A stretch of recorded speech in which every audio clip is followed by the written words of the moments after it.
예수님의 사역의 중심은 가르침입니다. 교육입니다.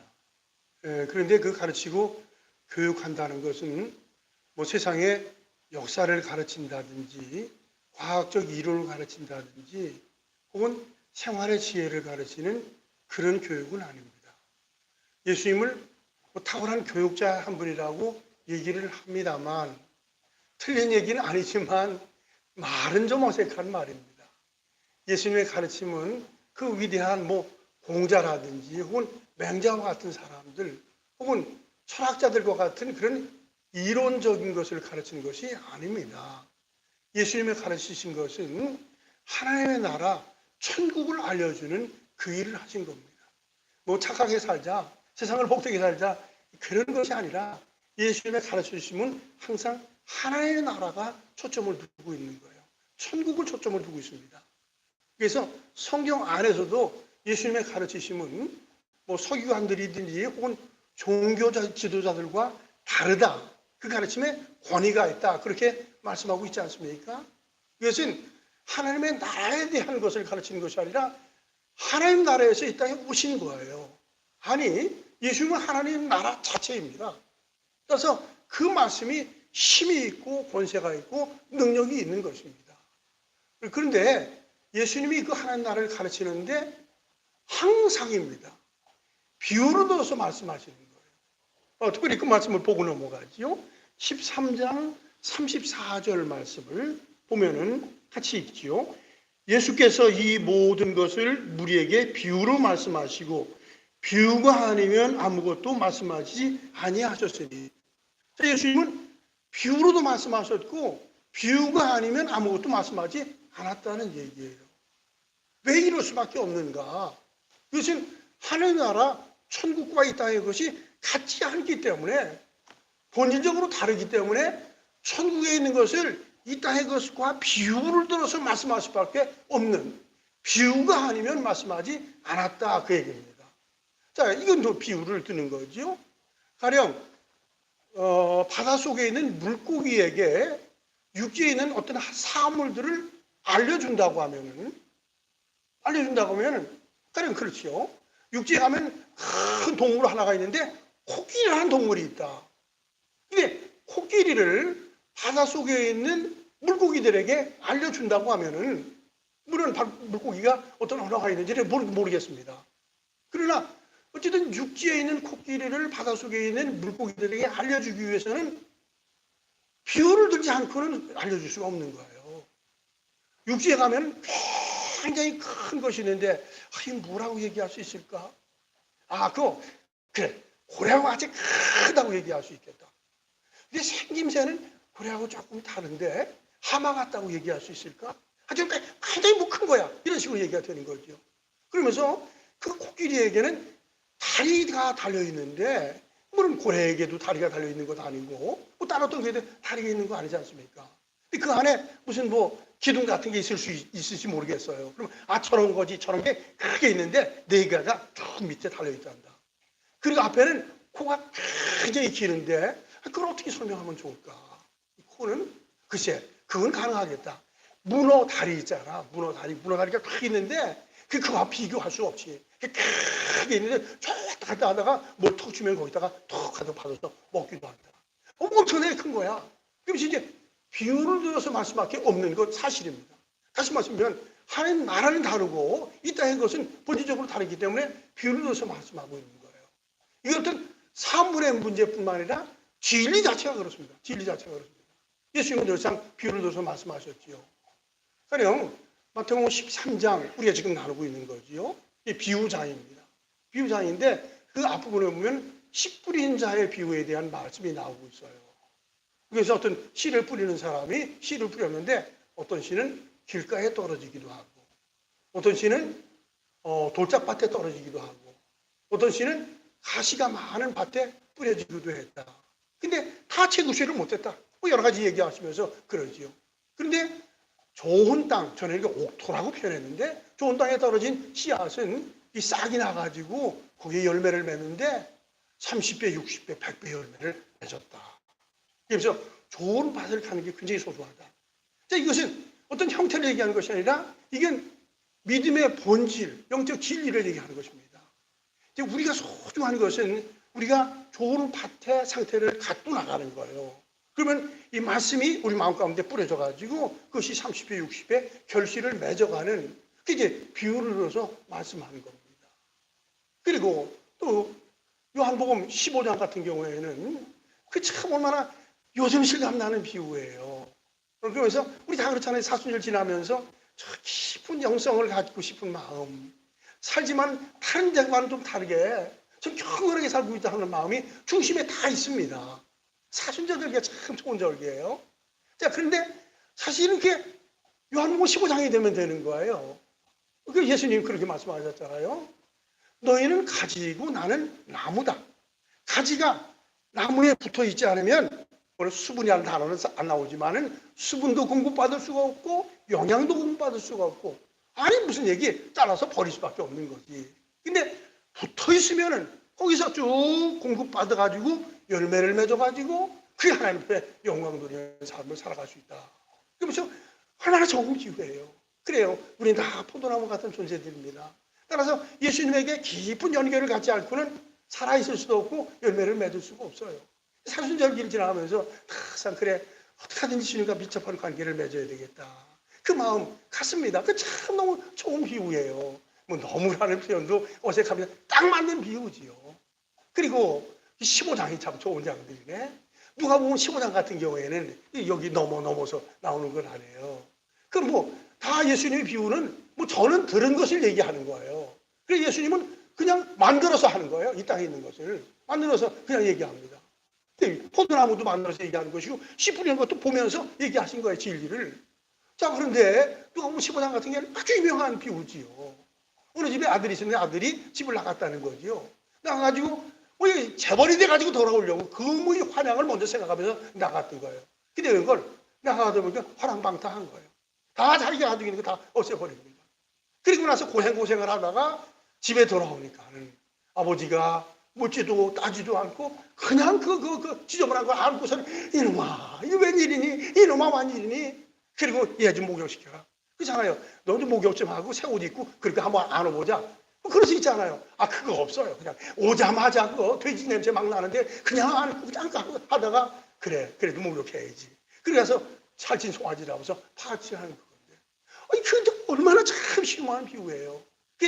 잘못돼서 나갔다가 돌아오면 너 그렇게 왜 그런 사람이, 그거는 사람들이 하는 얘기고 하나님은 그냥 분해하는 거예요. 우리도 똑같습니다. 잘못된 길을 걸어가다가 주님 앞에 오기만 하면 주님이 그냥 사랑을 쏟고 애정을 배워주는 것, 그 비유를 들어서 말씀하셨는데 얼마나 완벽한 비유들을 말씀하고 있어요. 자, 그리고 우리 하나님의 나라예요. 하나님 나라에서 예수님이 오셨거든요. 그러니까 어떻게 하나님 나라를 알려줄까? 그래서 비유를 들어서 말씀하는 겁니다.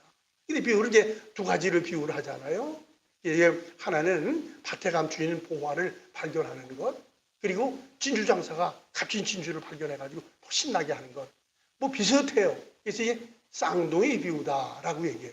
아, 그런데 쌍둥이 비유인데 거기서 또 일깨워주는 것이 참 흉흉하게 있습니다.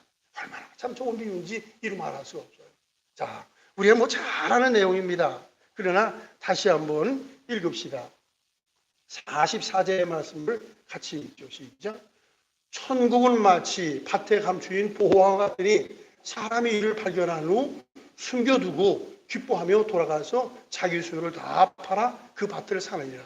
이 천국은 마태복음에 34배가 나와요. 천국, 하나님의 나라, 하늘나라, 이렇게 다른 복음에는 표현을 다르게 하는데 천국을 알려야 되는데 마치면서 이 비유를 들어서 설명하고 있는 거예요.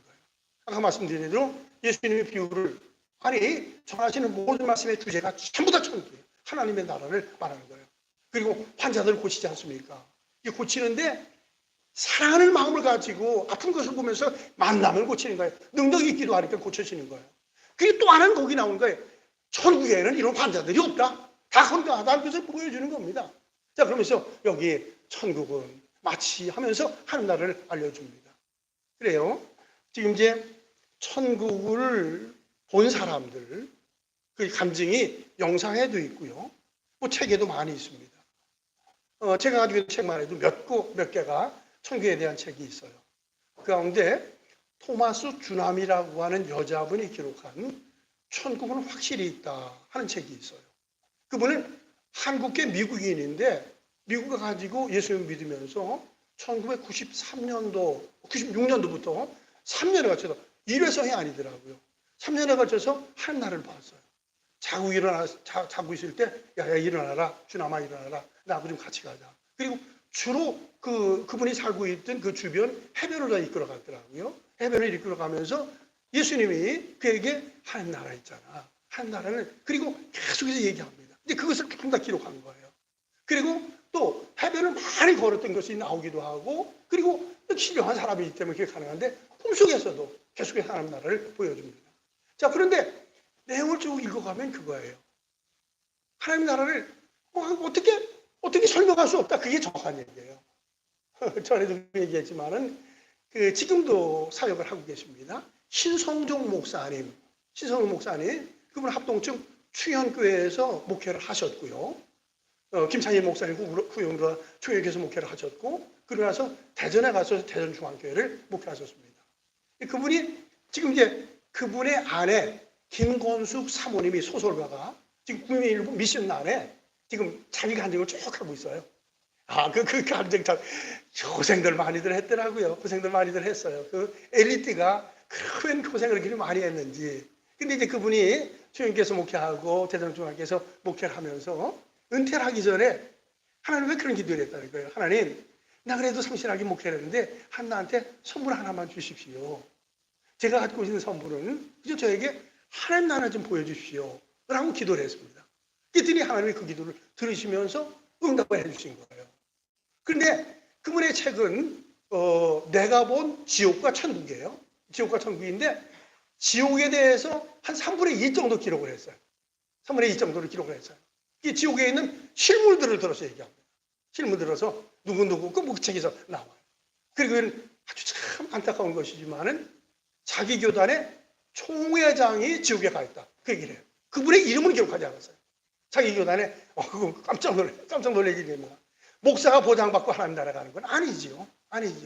그러면서 거기 보면은요, 지옥의 모습들을 쭉 그리면서 3층에 그 중층이 있는데 중층에 뭐가 하나 또 있더래요. 그래서 뭐가 써 있나 그랬더니 거짓말 잘하는 자. 거짓말을 늘 하는 사람들은 성경이지요. 지옥에 가 있다는 거예요. 깜짝 놀랐다는 거예요. 나 용서가 아니구나. 그러면서 그 안에 여러 사람들이 이름을 들었습니다. 지옥에서 본 많은 사람들을 이름을 기록하고 해요. 그리고 이제 하나님 나라 천국을 보게 되는데 천국에 보니까 거기 이름이 나와요. 뭐 얘기해도 좋으니까 손상훈 목사님도 계시고 주기철 목사님도 계시고 순교사들이 많이 계시고, 그리고 그 안에 보면은 찬양대원들이 수지 맞는 거더라고요. 찬양대원들이 이렇게 많이 간대요. 그리고 교사들이 이렇게 많이 갔다. 그리고 전도가 그렇게 소중한 거더라고요. 전도하는 거. 그런 사람들이 가서 하나님 나라를 봤다. 그 신성종 목사님이 책으로다가, 그리고 주한 장로교에서 간증도 한 것이 나옵니다. 자, 그런데 어쨌든 간에 중요한 것은 하여튼 신앙의 결정은 하나님의 나라에 관한 것입니다. 하나님 나라에 관한 거예요. 자, 오늘도 예수님이 쭉 말씀하시면서 다시 말씀하라고 있어요. 얼마나 실감나는 말씀인지요. 자, 44절을 제가 다시 보면은 천국은 마치 비유를 들을 수밖에 없다. 그러면서 밭에 감추인 보화 같다. 그랬어요. 하나님 나라가 밭에 감추인 보화다. 이거는 우리 문화로서는 문화가 완전히 다르기 때문에 이해가 되지 않는 부분입니다. 밭에 뭐가 보화를 감춰. 그러나 이건 2000년 전에 이스라엘 같은 경우는 이렇게 했답니다. 그건 뭔가 하면은 이제 집안에 돈을, 그 은행이 없던 시절인데 돈을 뭐 장롱이라든지 이제 두기도 하고 자주 안 쓰는 금이나 은 같은 거, 그리고 특별히 돈들이 화폐가 아니라 이 동전과 이렇게 되어 있기 때문에 그것들을 오래 좀 둘 만한 곳은 어디에 두는가 하면 집에도 두지 않고 밭에다 둔다는 거예요. 그래서 자기의 밭에 적당한 곳에 자기만 아는 것, 사람들 하나도 안 볼 때 판매 가능하겠죠. 판매 가가지고 자기만 다 알려놔서 저기다 둬야지. 그리고 땅을 파가지고 거기다가 뭐 조그만 그릇을 넣는다든지 항아리를 넣는다든지 넣고서는 그 안에 그걸 집어넣는다는 거예요. 그러고 나서 뚜껑을 덮고 나서 흙으로 또 덮어가지고, 그리고 아무도 안 볼 때, 자기가 그 안에 가서 그것을 꺼내다가 적당하게 쓰고 한다는 거예요. 실제 그런 일이 있다는 거예요. 자, 그런데 여기 보면은요, 어떤 사람이 아마 이 사람이 그 집의 머슴이었는지 혹은 품을 팔아갔는지 품앗이를 하러 갔는지 알 수 없어요. 일하다가 그 밭에 감춰 있는 보화를 발견한 거예요. 어이구, 이게 뭐야? 깜짝 놀라는 이런 그 비유를 들어서 얘기하는 거지요. 그래서 밭에 감춰 있는 아주 보화다. 이 얘기는 아주 소중한 것을 말하고 있는 그것을 말하고 있습니다.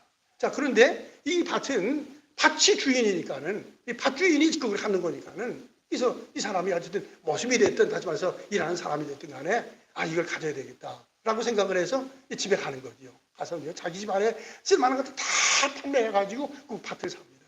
근데 밭을 사는 것은 밭에 목적이 있는 것이 아니라 밭에 감춰 있는 무엇을 가지려고요? 보화를 가지려고 그렇게 하고 있다는 얘기죠. 자, 그러면서 여기 보면 같이 이제 그 쌍둥이 비유라고 하는 것도 46절, 45절을 보면 또 천국은 마치 좋은 진주를 구하는 장사와 같으니. 좋은 진주를 구하는 장사와 같다는 얘기예요. 근데 여기는 그거예요. 진주라는 것은 우리가 상식적으로 알잖아요. 조개 안에 조개살이 있는데 조개살에 어떤 상처가 가든지 이물질이 들어가든지 뭐 잘못된 균이 들어가면 그게 굳어가지고 진주로 바뀌어진다 그러죠. 진주. 근데 그게 조개 안에만 있는 것이 아니라 책에 보니까는 고기 안에도 그것이 가능하답니다. 고기 안에 잘못돼서 이 이물질이 생기게 되면 그것이 굳어가지고 진주로 바뀌어진답니다. 근데 이제 진주의 값어치는 몇 조건을 갖춰야 되는데 일단은 진주는 커야 된답니다. 요만한 것보다는 이만한 게 값이 엄청나게 비율 나가고 이만한 게 없겠지만 비율 들은다면 하여튼 클수록 값어치가 많이 나가는 거고요. 그리고 진주는 그렇게 동그란 게 좋은 거랍니다. 동그란 게. 각이 지거나 그런 것보다도 하여튼 동그란 원을 가지고 있어야 좋은 거고 그리고 그 색깔이 아주 명랑해가지고 색깔이 투명하게 나오는 것이 그 값이 나간다는 거예요. 근데 진주를 갖게 되면 사람들이 그런 마음을 갖는답니다. 내가 이 세상 사람들이 가지고 못한 진주를 내가 가졌는데 그러면서 뭐 시계는 아니겠지만 이렇게 해서 보여주고 싶은 마음이 생기기도 하고 그게 뽐내고자 하는 마음이 사람들마다 다 있을 뿐만 아니라 또 진주는 두면 둘수록 값어치가 올라가기 때문에 그렇게 좋은 거라고 그래요. 자, 그런데 어쨌든 간에 여기 보면은 밭에 감춰 있는 보화를 그리고 진주 장사하는 사람들이 진주를 발견하지 않습니까? 이 발견하는데 중요한 것은 그에 대한 가치를 한다는 것이 굉장히 소중한 것입니다. 보화의 가치도 마찬가지고 진주의 가치도 소위 말해서 볼 수 있는 눈이 있는 것 그것이 소중한 것입니다. 특별히 신앙적 안목을 가진 사람은 요즘 더 그래요. 사순절기 자주 하지만 이 영성을 잘 지킨다고 하는 것 세속의 것들을 끊고 순수한 영성을 지킨다는 것은 이게 참 은혜다 복이다. 어떻게 비유하기 쉽지 않는 그 영적 신선함, 영적 건강함, 영적 깨끗함을 지킨다는 것은 그 가치적으로 아주 소중하다. 하는 것을 느낄 수가 있습니다. 그것을 경험하는 사람들이 알게 되는 거거든요. 그리고 이런 가치를 한다는 것은 얼마나 소중한 건지 알 수 없어요. 그런 거 여러분들 아시는 얘기 두 가지를 하게 되는데요. 아프리카가 그 전에는 다이아몬드가 그렇게 많이 있었다고 그래요. 근데 이제 서양 사람들이 들어가면서 거기는 다이아몬드를 많이 가지고 왔는데 어느 분이 아프리카를 가보니까는 아이들이 앉아가지고 공기놀이를 하더라는 거예요. 그래서 공기를 하고 놀이를 하는데 보니까 번쩍번쩍 하더라는 거예요. 이 다이아몬드를 가지고 공기를 하네. 이야! 그래가지고 이걸 내가 가져야 되겠네. 좋아하면 그거 안 되잖아요. 그래서 주머니에 보니까는 초콜릿이 있더라는 거예요. 그래서 초콜릿을 하나씩 조금씩 찢었다는 거죠. 처음 먹으니까 얼마나 좋아요. 그래서 이제 오늘은 잘 통하지 않지만은 그래 초콜릿 내가 여기 있는데 하나씩을 줄 테니까는 그거 나도 하나. 이게 얼마나 신나? 공기 떨고 무슨 소용이 있어요. 그래가지고 초콜릿 하나씩 받고서는 그걸 다 넘겨줬다는 얘기예요. 실제인지 아닌지는 잘 모르겠습니다. 그러나 그렇잖아요. 이 서양 사람은 그 가치를 아는 거예요. 그러나 거기 있는 원주민 아이들은 그 가치를 모르는 겁니다. 이게 사실은 이게 천국도 마찬가지고 영적 세계에 대한 것도 마찬가지예요. 마찬가지예요. 이 가치를 한다는 것이 굉장히 소중한 것입니다. 신앙의 가치를 알고 믿음의 가치를 알고 천국의 소중성을 안다는 것은 얼마나 소중한 일인지 이루 말할 수가 없습니다.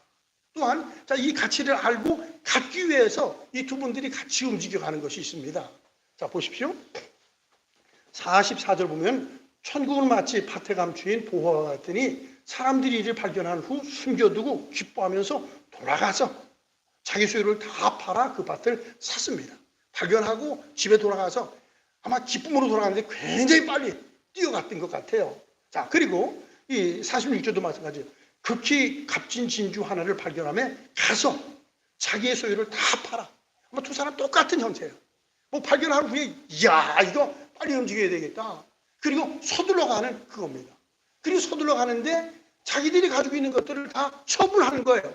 진주 장사 같은 경우에는 그 장사를 하면 여러 가지 가지고 있어야 될 건 아니겠습니까? 근데 여기 다 팔았다는 거예요. 물론 이 사람이 꼭 남편인지 알 수 없지만은 남편 했다고 쳤을 때 아내가 당신이 왜 그래? 장사 다 때려칠 거야. 이게 뭐 하는 거야? 아니 이거 다 처분한다면 어떻게 되는 거야? 그리고 파트 문제도 그렇지. 그래 농사는 져야 될 건데 그거 뭐 남의 집 가서 그거 땅 뭐 쓸모도 없는 건데 왜 그래? 그럴 수 있잖아요. 그런데 그거 아니 그거 다 처분하고 자기 것을 소유하려고 하는 그거. 근데 이게 신앙의 진리예요. 우리가 이 땅을 살아가면서 그렇잖아요. 인생은 선택의 연속이다. 그런 얘기를 하지 않습니까? 끊임없이 선택하면서 살아가는 거예요. 이게 선택하기 위해서는 버리는 것이 있어야 되는 것입니다. 버리지 않고는 가질 수가 없는 거예요. 가령 양복을 입는 것도 그렇잖아요. 양복을 입는 것도 검은 양복을 입고 싶은 사람은 흰 양복을 그 위에다가 끼워 입을 수는 없는 거죠. 벗고 입는 것이고 넥타이도 마찬가지죠. 어떤 특정한 넥타이를 매려고 하면 딴 거는 버릴 수 있는 거, 뭐 버린다는 것은 집어넣는 차원은 아니지만 어쨌든 동시적으로 매갈 수 없는 그겁니다. 모든 일에 다 그렇습니다. 선택함에 있어서는 뭔가 버려가는 것이 있어야 됩니다. 특별히 신앙의 깊이를 선택하기 위해서는 이 세속의 것들을 버리고 처분하면서 나가는 그런 것들이 믿음의 길을 걸어가는 거예요. 다시 하나 오늘은 여러분들이 잘 알고 있는 예와 같아요. 하나만 더 얘기할게요. 그것도 이제 유화적인 얘기지만 그 진리를 설명하는 수단이기 때문에 얘기를 합니다. 원숭이를 그렇게 잡는다고 그래요. 원숭이들이 좋아하는 것이 바나나나 야자수 같은 거 그런 거라 그래요. 근데 이제 야생동물은 다 그렇습니다. 다니는 길이 있어요. 저도 어려서 토끼들 다니는 길 뭐 알고 다 알아요. 보면 알아요. 근데 원숭이를 잡을 때 그렇게 한다는 게 원숭이들이 지나가는 길에다가 호리병, 이 호리병이라는 것이 병은 큰데 입구는 아주 조그만 거. 그래서 그 안에다가 원숭이들이 즐기는 바나나나 야자수 같은 걸 집어넣는다는 얘기죠. 그래서 그 다니는 길에다가 딱 놓으면은 원숭이가 지나가다가 슬프고 오메 바나나 있네. 야자수 있잖아. 그래가지고 안에서 집어가. 우와! 딱 잡는 거예요. 그래서 그거 집어내려고 하는데 들어갈 때는 이렇게 들어갔는데 안에 딱 잡고서는 그거 집어내니까 나올 수가 없는 호리병이 딱 막혀가지고 나오지 못하는 거예요. 그러면 그거를 알고서는 원숭이를 잡아간다. 우화적인 얘기라고 생각을 해요. 그러나 그 진리입니다. 그리고 우리가 일단 믿음의 길을 걸어가면서 정말로 깊은 영성을 가지려고 하고 천국의 삶을 잘 살려고 하는데 세속 것들을 다 가지고 있는 한, 세속에 젖어 있는 한 그건 다 놓쳐버립니다. 같이 가질 수가 없는 것입니다. 버리는 것이 있어야 가질 수 있는 그것입니다. 이 사람이 지혜로운 사람이지요.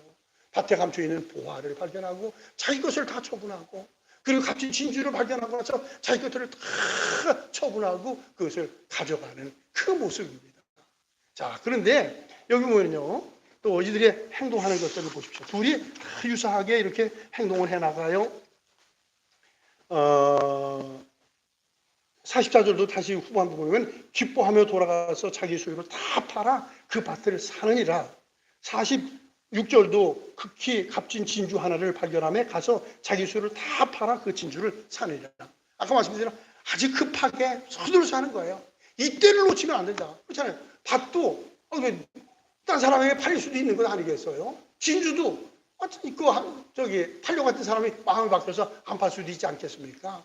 근데 어떻게 하든지 요 때를 놓치지 않으려고 하는 요 기간이 참 소중한 것입니다. 그래요. 하나님의 귀한 역사를 이루어가는 사람들의 공통점은 때가 왔을 때 이것을 자기 것으로 확 취하는 그것이 있습니다. 그것이 있어요. 요즘은 이제 부흥회도 못하지 않습니까? 과거 1950년, 60년대 그 당시에는 부흥회 하면 몇 터졌지요. 이때 하나님의 은혜를 받겠다고는 결사적인 자세가 있었습니다. 때는 늘 있는 건 아니거든요. 그 때라는 것이 있는 거예요. 그때 하나님의 은혜를 받고자 하는 그겁니다. 부산에서 교회 가운데 제일 큰 교회가 수영로 교회라는 교회가 있어요. 이 합동측의 교회인데 정필도 목사님이 개척을 하셔가지고 우리 교회를 성장시킨 거예요. 이제 그분의 삶의 여정을 보면은 대단해요. 그래서 이제 잘 나가는 사람이었어요. 근데 이제 고등학교 2학년 때 자기 가정이 사업이 망해가지고 너무너무 어려움을 당했습니다. 그래서 어렵고 힘든데 죽었으면 좋겠다. 근데 교회를 열심히 나가는 사람인데 자살은 할 수가 없어가지고 그래가지고 이렇게 하면 되겠다. 이 경기고등학교 가졌으니까 머리가 얼마나 좋았겠어요. 나중에 서울대학을 했습니다. 엘리트냐. 그래서 고등학교 2학년 학생이 믿는 사람인데 자살을 못하고 그러면 좋겠다. 그래서 그러면 좋지. 그래서 삼각산에 올라가서 작심을 하고 자살을 하려고 했어요. 그래서 안 먹다가 죽으면 자살이니까 그건 오히려 영광을 받는다 하는 생각을 가지고 삼각산에 올라가서 금식을 하면서 기도하기 시작을 했습니다. 그래서 기도의 제목은 하나님 나 빨리 내 목숨을 거둬주십시오. 나 죽고 싶습니다. 근데 기도하다가 죽는 사람 되기로 합니다. 대단한 사람이죠. 그랬더니 하나님의 영성을 주셔주는 거예요. 이놈아, 왜 자꾸만 죽으려고만 그러냐? 너 나를 위해서 살 수는 없니? 너 나를 위해서 살 수는 없니? 하나님의 영성이 들려주더라는 거예요. 깜짝 놀랐다는 거예요. 그렇구나. 죽는 것이 아니라 주님을 위해서 살 수 있는 건 있지 않냐? 하나님의 영성을 듣는 사람은 짧게 확실하게 들려줍니다. 그래서 왜 죽어만 달라고 그래 이놈아? 나를 위해서 살 수 없니? 그렇군요. 그래가지고 이제 총시대 그러다가 진학하기를 원했고 그래서 거기 가서 공부를 하고 또 그분이 또 2차 그런 것들이 있었더라고요. 대학원 과정을 다 마치고 나서 근데 대학을 마치고 나는데 갈 곳이 없는 거예요. 그래서 이게 어떻게 하나? 그래서 강도사를 인원을 받고 있었는데 나 이게 어떻게 해야 되나? 그 고민을 갖다가 이 양반이 이제는 삼각산 올라가지 않고 청계산에 올라갔더라고요. 청계산에 올라갔는데 하나님 나 이게 재촉할 것도 없고 계획할 것도 없는데 나 어떻게 합니까? 그랬더니 다시 그렇대. 나 목사 안 될래요? 그랬더니 목사가 되라. 딱 자릅니다. 그러니까 간절하고 절실한 그 기도 속에서 주의 음성이 신령하게 들려주면서 결단하고 바꿔주면서 큰 역사를 이루어가는 계기가 되었죠. 어쨌든 말씀드리는 건 그겁니다. 사람의 때는 흐리는 것이 아니라 어쨌든 기회가 왔을 때 이 간절과 절실함과 애정함과 이런 것들이 하나님의 역사를 이루어나갑니다. 자, 오늘 이 비유는 우리가 너무나 잘 아는 비유 중에 하나예요. 그러나 어쨌든 예수님이 전하시는 것은 늘상 하나님의 나라에 있는 것이고 그 하나님 나라를 소유하기 위해서는 버림이 있어야 된다. 이것저것 다 가질 수 없는 것이다 하는 것입니다. 하나님 나라가 그렇습니다. 또 이 사순절 절기 어쨌든 누차 말씀이지만 영적 훈련의 절호의 기간입니다. 이 기간에 떨쳐버려야 될 걸 버리면서 오직 영성 훈련을 스스로가 쌓아나면서 믿음의 큰 유익을 갖는 좋은 시간들이 다 있기를 축원을 합니다. 기도하죠. 하나님 아버지 참 감사합니다.